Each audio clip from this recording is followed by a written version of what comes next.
को लेकर इस मंच के अंदर आए हो, इस जोड़ली की पावन धरा के अंदर आए हो। यदि वो देश अधूरा रह जाएगा तो घर जाकर आपको चैन भी नहीं मिलेगा उस मंच के अंदर क्या हुआ था। इसलिए मेरी हाथ जोड़कर अपील है, आप लोग मेरा 10 मिनट में मेरी बात रखूंगा और सम्मानीय वक्तागण, दूर दराज से लोग, मैं कहता हूं राष्ट्रीय स्तर के लोग इस मंच पर बैठे हुए हैं और उनकी शोभा में यदि हमारा क्षेत्र का लोग उठकर चले जाए तो वो सम्मानीय गणों का अपमान होगा। इसलिए मेरा हाथ जोड़कर निवेदन है कि इस मंच पे नीचे बैठे विराजमान बैठ जाओ प्लीज बैठ जाओ। आज डोंगरी बांध संघर्ष समिति और न केवल क्षेत्र गांव बल्कि करौली, सवाई माधोपुर और मैं मानता हूं धौलपुर सहित पूर्वी राजस्थान के अनेक जिलों से यहां बड़ी संख्या में जनता जनार्दन बैठी हुई है और उसी जनता जनार्दन के बीच में राष्ट्रीय स्तर पर किसानों की लड़ाई लड़ने वाले ऐसे बड़े नेता सम्मान्य राकेश जी टिकैत साहब हमारे बीच में बैठे हुए हैं, जिन्होंने प्रदेश स्तर पर एक युवाओं के अंदर एक अलग जगाई। ऐसे युवा साथी सम्मान्य नरेश मीणा हमारे बीच में बैठे हुए हैं। बाप पार्टी से जिनका राजस्थान में जिनके 4 विधायक है और वहां से भी हमारे विधानसभा के सम्मानित साथी भाई थावर चंद जी हमारे बीच में विराजमान है। हमारे सपोर्टर से एक बार नहीं, 2 बार नहीं, 3 बार इस सपोर्टर की भोली वाली जनता का नेतृत्व करने वाले पूर्व मंत्री सम्मान्य रमेश मीणा जी हमारे बीच में विराजमान है और अनेक ऐसे साथी हैं जो इस मंच की शोभा बढ़ाने के लिए हमारे बीच में, जिन्होंने एक क्रांतिकारी आंदोलन का आगाज जगाया, ऐसे सम्मान्य राजेंद्र गोड़ा जी, जिन्होंने एक उदाहरण आपके बीच में रखा और वो उदाहरण क्या था कि गर्भवती हो गई भैया डिलीवरी मत होने दो। ये उदाहरण आपके बीच में दिया। मैं सम्मान्य गुड़ा साहब के बीच में रखना चाहूंगा कि साहब गर्भवती तो होगी, अब डिलीवरी को टाइम आ रहा है या पिछले 5 साल में गर्भवती महिला की सोनोग्राफी पे सोनोग्राफी ये किस सरकार ने की? उस सरकार को इस जगह जवाब देना पड़ेगा। यदि वो सरकार जिस डूंगरी बांध के बीच में, जिस डूंगरी बांध को लेकर यह जवाब तलब हो रहा है, ये डूंगरी बांध को आज मुझे मंच के माध्यम से बता रहे थे कि कोई राजनीति की भाषण नहीं होगा। मैं इस मंच का सम्मान करता हूं। मैं भारतीय जनता पार्टी, क्योंकि मेरी सरकार है और आप सबके चरणों में मैंने आपने सेवा की है, उसका प्रतिफल देकर उस विधानसभा में मुझे पहुंचाया है, तो मेरा कर्तव्य बनता है कि मेरी जनता के सुख में दुख में मैं जी जान से उनके बीच में खड़ा रहूं और इसी वजह से आज इस डोंगरी बांध की सभा के अंदर मैं आयोजित हुआ, उपस्थित हुआ हूं। मैं जनता जनार्दन के बीच में रखना चाहता हूं। ये हमारे ऊपर उंगली उठाते हैं, मैं आपके बीच में मंच के माध्यम से बोल के जा रहा हूं। और साहब मेरा तो खानदान है जो एक बार खेदी ने पत्थर की लकीरें कोई बिदादा पे नहीं मिटे, ये खानदानी गुण है यहाँ के अंदर तो। और आज भी ये कह के जा रहा हूं आपके मध्य में कि केवल कोरा भाषण देवा से काम नहीं चले, नहीं चले केवल कोरा भाषण देवा से। कभी कभी तो ऐसा लगता है कि ये मंच केवल जो भाषण देने वालों को ट्रेनिंग देने का काम कर रहा है। अरे ये ट्रेनिंग कैंप नहीं है, ये ईआरसीबी, ये डूंगरी बांध से लोग जो परेशान हैं, जो आग जल रही है, उस आग में चूल्हा लगाकर रोटियां सेकने का काम नहीं है। किसी का घर पड़ने वाला है, उनके लिए हम लोग मिलकर क्या काम कर सके उसके लिए काम करने का टाइम है। और मैं जरूर कहना चाहूंगा, क्योंकि मेरे मंच में, जिस मंच में मैं उपस्थित हूं, ये जनता जनार्दन है, मैंने स्वाभिमान के साथ 2 साल काम किया है। क्योंकि ये बात मेरे ऊपर आरोप लगाए, उन आरोपों की बात हुई है और इस मंच के माध्यम से यदि मैं उनका आरोपों का जवाब नहीं दूंगा तो मैं इस मंच पर कायर कहलाऊंगा और जिस मंच पर मैं बैठा हुआ उसमें जवाब नहीं दूं, ये मेरे स्वाभिमान में नहीं है।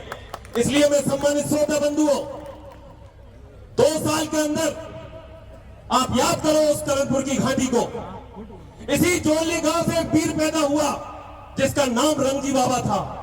उस रंगजी बाबा ने 1993 के अंदर स्वर्गीय भैरव सिंह शेखावत को बुलाया करणपुर के अंदर और करणपुर के अंदर बुलाकर इस सपोर्टा की पहचान करवाई कि डांग क्षेत्र है जिसमें मेरे नुमाइंदे पड़े हुए हैं। और तब तत्कालीन मुख्यमंत्री स्वर्गीय भैरव सिंह शेखावत ने 56 लाख रुपए देकर उस घाटी का निर्माण करवाया। मैं अपने आप में गर्व करता हूं कि मैं उस पार्टी का सदस्य इशू जिसके मुख्यमंत्री ने 33 साल के बाद में फिर से उसी घाटी के लिए 50 करोड़ रुपए की सौगात दी है, जो उस घाटी पर चढ़कर हमारा नुमाइंदा ऊपर की तरफ आएगा। सम्मानीय भाषण दे रहे थे। आपने क्या किया 15 साल तक? गरीब जनता को लड़ाने का काम किया आपने। मैंने 2 साल के अंदर किसी भाई से भाई में प्रेम फैलाने का काम किया है। विरोध करने से काम नहीं चलेगा, सच सुनना पड़ेगा आप लोगों को, सच सुनना पड़ेगा आप लोगों को। जिसके बारे में बोलते हो आप, जिसके बारे में बोलते हो कि डूंगरी बांध के लिए बोल रहे हो आप लोग, मैं आपको बता नहीं दूंगा कि डूंगरी बांध के अंदर मेरी जो स्थिति है और मेरी जो स्थिति है, यह राजनीतिक भाषण नहीं। आप लोगों ने पहले जब आपको खड़ा होना चाहिए, जो आरोप लगा रहे हैं उनका आरोपों को जवाब किस तरह देना है, उस आरोप के लिए आपको खड़ा होना चाहिए। आपको इस बात के लिए खड़ा होना चाहिए व्यक्ति है, और आपको इस बात के लिए खड़ा होना चाहिए कि डूंगरी बांध में आपसे पहले भी कहा और मैं आज भी कह रहा हूँ कि डूंगरी बांध के अंदर मैं तन मन धन से आपके साथ में खड़ा हुआ हूँ, आपके साथ में खड़ा हुआ तन मन धन से।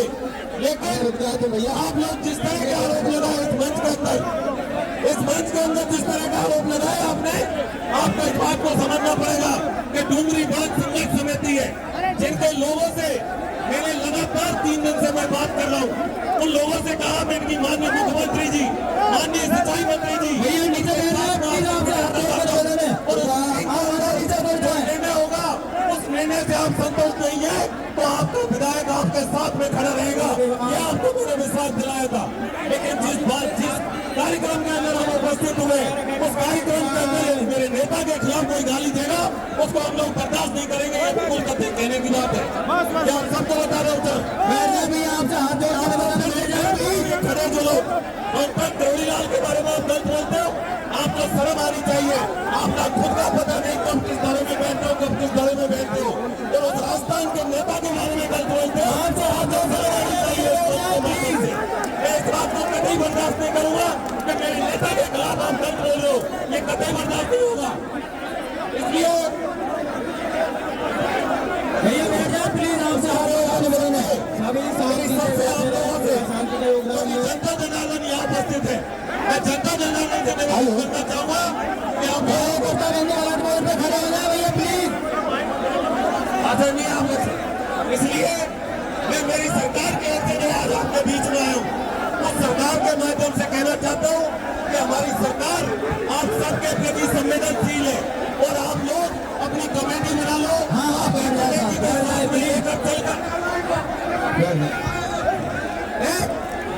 ऐसे नहीं बोल रहे हैं प्लीज।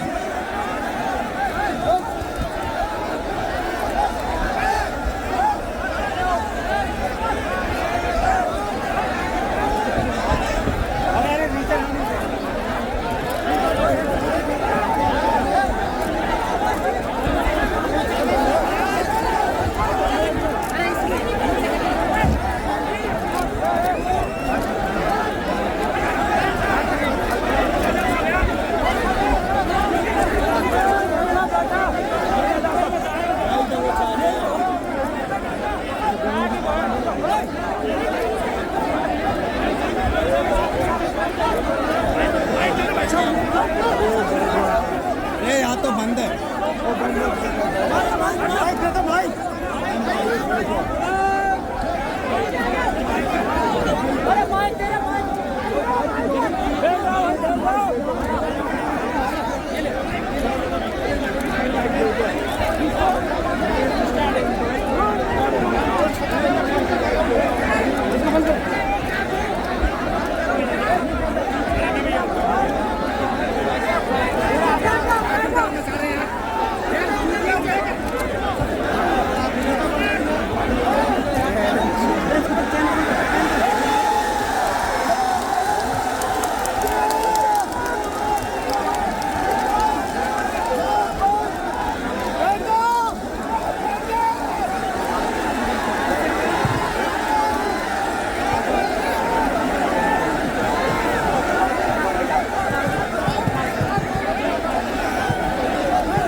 और मंच पर मीडिया वाले भी बाहर पीछे चले जाए, सब लोग बैठ जाएं भैया।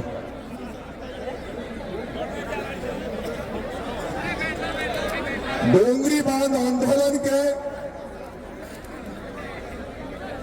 क्षेत्र गांव की कमेटी के सारे अध्यक्ष जन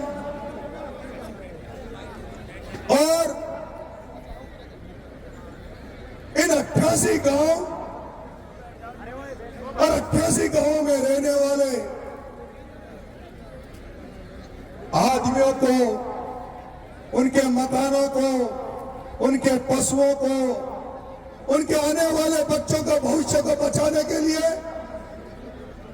जो बहुत बड़ी तादाद में, लाखों की तादाद में आप जो बड़ी संख्या में जोड़ने आए हैं, और जो जोड़ने के लोगों ने, जो जोड़ने की माता बहनों ने, जोड़ने के पंच पटेलों से लेके बच्चों ने जो इस बहुआ मीटिंग का आयोजन किया, महापंचायत का आयोजन किया और अतिथियों का स्वागत किया, सत्कार किया, उसके लिए मैं उन जोड़ने वालों को धन्यवाद देता हूं, धन्यवाद ज्ञापित करता हूं कि उन्होंने इतनी शानदार मीटिंग का आयोजन किया। मंच पर विराजमान सभी नेतागण, देश में नरेंद्र मोदी द्वारा घोषित काले कानूनों को भूंगली बनाकर वापिस मोदी के पिछवाड़े में डालने वाले राकेश जी टिकैत साहब, राजस्थान की राजनीति में मेरे क्रांतिकारी बड़े भाई आदरणीय राजेंद्र जी कुदा साहब, आपका सपोर्टर से पूर्व मंत्री बड़े भाई रमेश जी मीणा साहब, आपका इस सपोर्टर का बेटा, आपका विधायक भाई हंसराज जी मीणा, आपके इस मंच पर विराजमान सभी नेतागण, मेरे क्रांतिकारी साथी भाई प्रहलाद खटाड़ा, भाई शीशराम गुर्जर, भाई आमिर खान, तमाम सर्व समाज के लोग जो इस रैली में, इस पंचायत में बहुत कुछ मन बनाकर आए हैं, कुछ लेने आए हैं। मैं जानता हूं इसके पहले कई पंचायतें हुई, अगर नरेश मीणा भूख हड़ताल पर नहीं होता तो नरेश मीणा चकेरी की धरती पे भी आता। मैं इस महापंचायत में जब आया था तो सोच कर आया था कि नरेश मीणा एक भी शब्द भाषण में नहीं बोलेगा, भाषण नहीं बोलेगा। मेरे बड़े भाई रमेश जी मीणा ने बहुत ही काम की बातें कही, भाषण थोड़ा लंबा हो गया था, वक्ता ज्यादा थे, बोलने वाले ज्यादा थे, इसलिए, लेकिन उन्होंने बहुत काम की बात कही थी कि यहां ये जो लोग आए हैं, मैं तुमसे पूछना चाहता हूं, मेरी माता बहनों, तुमसे पूछना चाहता हूं, क्या तुम लोग जो पिछली महापंचायतें हुई उसमें जिस तरह से भाषण सुनने गए, नेताओं के भाषण तुमने सुने, क्या इस महापंचायत में भी केवल भाषण सुनने आए हो क्या? वो लोग हाथ खड़ा करें, वो लोग हाथ खड़ा करें जो केवल भाषण सुनने आए हैं। भाषण सुनने नहीं आए ना, मुझे पता था। मैंने राजस्थान की राजनीति में उस आंदोलनकर्ता किरोड़ी लाल मीणा का आंदोलन देखा, मैंने राजस्थान की राजनीति में उस सामाजिक क्रांति का प्रणेता कर्नल भैंसला का आंदोलन भी मैंने बहुत नजदीकी से देखा है, और उन आंदोलनों को मैंने नजदीकी से देखा। मैंने मीणा का आंदोलन बहुत नजदीकी से देखा। मैं देखता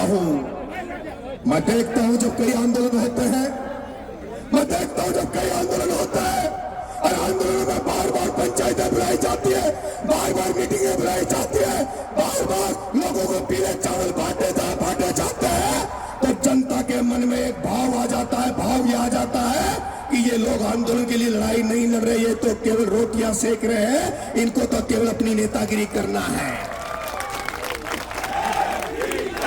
मुझे लगता है कि इस आज की धरती पर जब आप 11 बजे से यहां बैठे हो, अरे एक भी आदमी हिल नहीं रहा, मेरी माता बहनों को रोटी बनाने का टाइम हो गया, उनको चूल्हा जलाने का टाइम हो गया, अंधेरा होता है या सूरज ढलने लग गया, लेकिन मेरी माता बहने इस मकसद के साथ यहाँ बैठी है, हजारों पटेल हजारों युवा इस मकसद के साथ यहाँ बैठा है कि आज कोई न कोई निर्णय इस महापंचायत में होगा, कोई न कोई फैसला इस महापंचायत में होगा।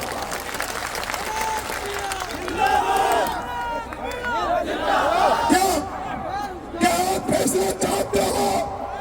अगर हाथ खड़े करो फैसला चाहते हो तो मैं आपसे कहना चाहता हूं कमेटी के लोग और क्षेत्र गांव के क्षेत्र कमेटी के लोग 5 मिनट के लिए पीछे चले जाओ, 5 मिनट के लिए पीछे चले जाओ। ये जो मंत्री नेता यहां बैठे हैं इनसे 5 मिनट की मंत्रणा कर लो, 5 मिनट की मंत्रणा कर लो। तुम्हारा जो फैसला तो तुम्हारा ही रहेगा, तुम जो फैसला करोगे उस फैसले के साथ सारे मंच पर बैठे लोग आपके साथ रहेंगे, क्योंकि आपने कई दिनों से मेहनत कर रहे हो, लड़ाई लड़ रहे हो। लड़ाई हम आपके सुपुर्द करते हैं, हम तो सैनिक बनकर सेनापति बनकर तुम्हारी लड़ाई तुम्हारे साथ मिलकर, कमेटी वालों की लड़ाई कमेटी वालों के साथ मिलकर लड़ाई लड़ेंगे। लेकिन सुन लो कमेटी वालों, ये लड़ाई कोई राजनीतिक नहीं है, ये लड़ाई घर बचाने की है। मेरी माताएं गीत गाती है, मेरी माताएं गीत गाती है कि चिड़िया घोंसलों को छोड़े, कैसा बच्चा बच्ची को कैसा घर को छोड़ दिया। लड़ाई राजनीति की नहीं है, लड़ाई राजनीतिक भाषण की नहीं है। मैंने देख लिया जब रात शाम को 5-6 बज रहे अंधेरा होता रहा और इतनी बड़ी संख्या में आप यहाँ बैठे हो, और मैंने सुना है देखा है जब भी किसी ने डूंगरी बांध के अलावा इस मंच में एक भी शब्द बोला है तो लोग खड़े हो गए, लोग बोर होने लग जाते हैं, क्योंकि केवल ये जनता डूंगरी बांध को सुनना चाहती है, डूंगरी बांध को रुकवाने की बात सुनना चाहती है। मेरे माताओं, मेरे किसान भाइयों, नेताओं ने कही, बूढ़ा साहब ने एक सुर्रिया छोड़ दिया था कि डिलीवरी होने वाली है, डिलीवरी रोकनी है। हो सकता है कांग्रेस ने प्रेग्नेंट की हो सकता है कांग्रेस ने प्रेग्नेंट की हो और डिलीवरी का समय बीजेपी की सरकार में आ गया। लेकिन कमेटी वाला जनता, अगर तुमने नरेश पे भरोसा कर दिया तो भ्रूण हत्या कर दूंगा, उस डिलीवरी को नहीं होने दूंगा।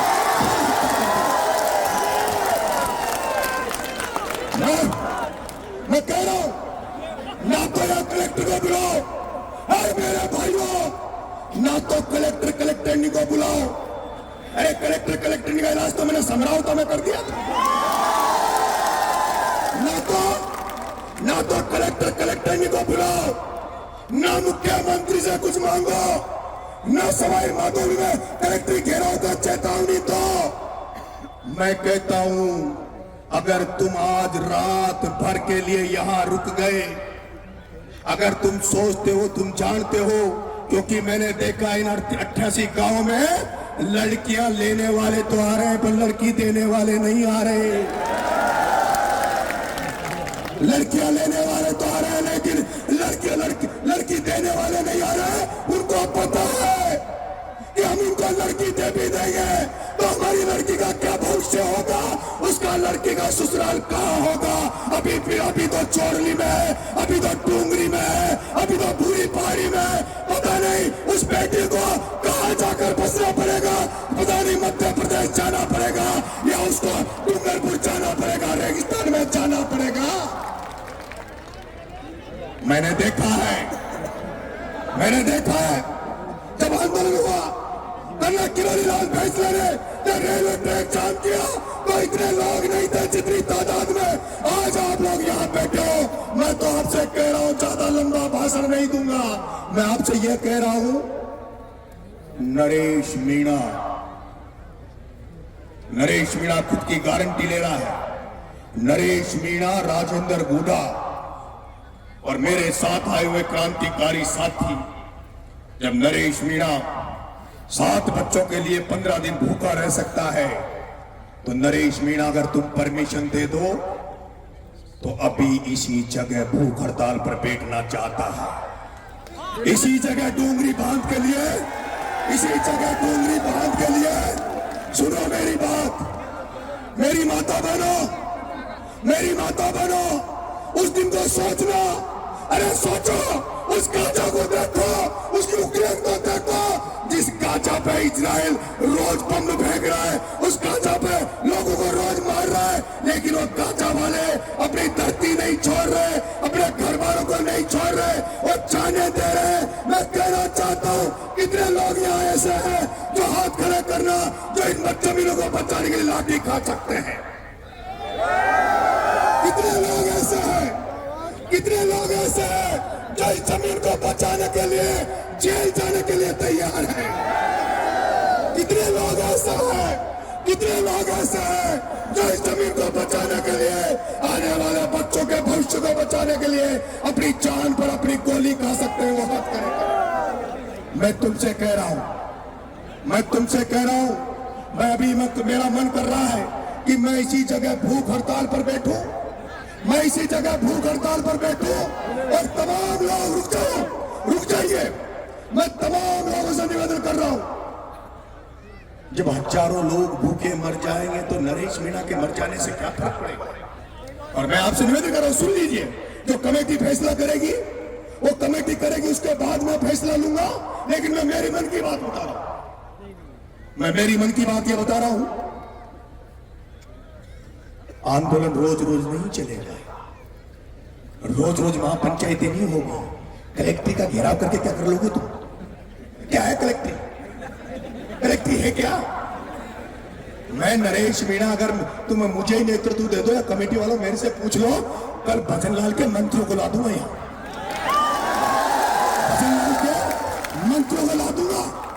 क्योंकि अभी थोड़े दिन पहले विजय फैसला ने एक आंदोलन की चेतावनी दी। संख्या बहुत कम थी, लेकिन सारे गृह मंत्री, गृह मंत्री सब चले गए थे। आज अगर तुम लोग रात भर यहां रुक जाओ मेरे साथ, आज रात भर यहां रुक जाओ, कल तक का अल्टीमेटम दे दो कमेटी वालों, कल शाम को 12, कल दिन के 12 बजे 4 बजे का अल्टीमेटम दे दो, कलेक्ट्री फैक्ट्री मत चलो, मेरे साथ पैदल पैदल रेलवे ट्रैक की तरफ चलना। अगर गारंटी दे रहा हूं, अगर गारंटी दे रहा हूं, सुन लो, अगर गारंटी दे रहा हूं कलेक्टर तो क्या, और नया जो मुख्य सचिव आया है ना, वो अगर पटरी पे तुमसे बात करने नहीं आ जाए तो नाम बदल देना। क्या तैयार हो? क्या तुम लोग जब आंदोलन में आए थे, इस महापंचायत में आए थे, तो क्या भाषण सुनकर जाने के लिए आए थे या आंदोलन में लड़ने के लिए आए थे? जो लड़ने के लिए आए थे, मेरे को पता है, नाम रजाई लाए ना गधेला लाए, नाम रजाई लाए ना गधेला लाए, लेकिन मुझे भरोसा है कि आने वाली पीढ़ियों को बचाने के लिए, हमारे घर बार को बचाने के लिए, मुझे भरोसा है, अगर तुम आज की रात इस जगह रुक गए, आज की रात इस जगह रुक गए और कल मेरे साथ ऐसे 500 रुक जाओ, क्योंकि नरेश मीणा तो अकेला ही सम्राटों में भारी पड़ गया था, अगर 500 भी रुक जाओगे तो डूंगरी बांध को रद्द करने की गारंटी लेता हूं। लेकिन बार बार महापंचायतें बुलाओगे, बार बार कलेक्टर का घेराव की रणनीतियां बनाओगे, तो ये जो नेता ने जो मंच पे लड़ रहे हैं, ये तुम्हारे आंदोलन को खत्म कर देंगे। इसलिए जोड़ली वालों, तुमने सेवा तो खूब की, दूध भी पिलाया, लेकिन मैं आपको विश्वास दिला रहा हूं जोड़ली वालों, आज की रात नरेश मीणा के साथ ये सारे लोग भूखे रहेंगे। आज की रात तुमसे रोटी नहीं मांगेंगे और आसपास के गांव वालों से कह दो कल पूरी सब्जी की व्यवस्था कर ले, कल रेलवे ट्रैक के नजदीक चलेंगे। पहले तो यहां से रेलवे ट्रैक तक चलेंगे, लेकिन चढ़ेंगे नहीं, लेकिन पटरी पे चढ़ेंगे नहीं, पहले पटरी के नीचे बैठ जाएंगे, फिर थोड़ा वो इंतजार करेंगे, और फिर कोई नहीं आया तो अब इस बात से कमेटी बात कर ले, अगर कमेटी सहमत है नहीं है तो बता दे, क्योंकि सबके शादी ब्याह है, लेकिन सब छोड़ देंगे। 25 तारीख को तारीख है वो भी छोड़ देंगे। और मुझे तो आपको मैं बता दूं, मेरा तो पूर्वी राजस्थान के जो युवाओं ने, साथियों ने, जो 25 साल मुझे जिंदा रखा राजनीति में या सामाजिक जीवन में, मेरा तो एक कर्जा उतारने आया हूं। अगर तुम्हारे डूंगरी बांध वालों, तुम्हारे आने वाले बच्चों के लिए, तुम्हारे घरों को बचाने के लिए, तुम्हारे मकानों को, गांवों को बचाने के लिए नरेश को प्राण देने पड़े तो प्राण दे देगा, पीछे नहीं हटेगा। और 2 लाइनों के साथ अपनी बात को खत्म करूंगा। कमेटी वालों 5 मिनट जरूर बात करना, क्योंकि ये लोग मेरे को लगता है कुछ लेकर जाना चाहते हैं यहां से। फूल बनकर जो जिया, फूल बनकर जो जिया, उसको यहां मसला गया। आदमी को फौलाद के सांचे में ढलना चाहिए, और छीनता हो कोई हक अगर, अधिकार अगर आपका, तो आंख से आंसू नहीं सैलाब बरसना चाहिए, सैलाब बरसना चाहिए। आंखों में सैलाब ले लो, आंखों में सैलाब ले लो, हाथों में लठ ले लो, हाथों में चेहरा पकड़ लो, चेहरा, और हाथों में लठ पकड़ लो। मेरी माता बहने तैयार हो जाओ, कल तक का इंतजार कर लो। 7 दिन 15 दिन आगे आगे मत किसकाओ, पदसाबी तय कर लो। मेरी गारंटी, अगर तुम्हें कल मंत्री आकर तुम्हारे सामने खाका नहीं रख दे, खाका नहीं रख दे, क्या प्लानिंग नहीं रख दे, अरे सरकारें हम बनाते हैं, सरकारें बनाने वाले हमें, डूंगरी बांध तो क्या, डूंगरी बांध बनाने वाली सरकारों को ही उस बांध में गाड़ देंगे, पर ईंट नहीं रखने देंगे। ये मैं वादा कर रहा हूँ।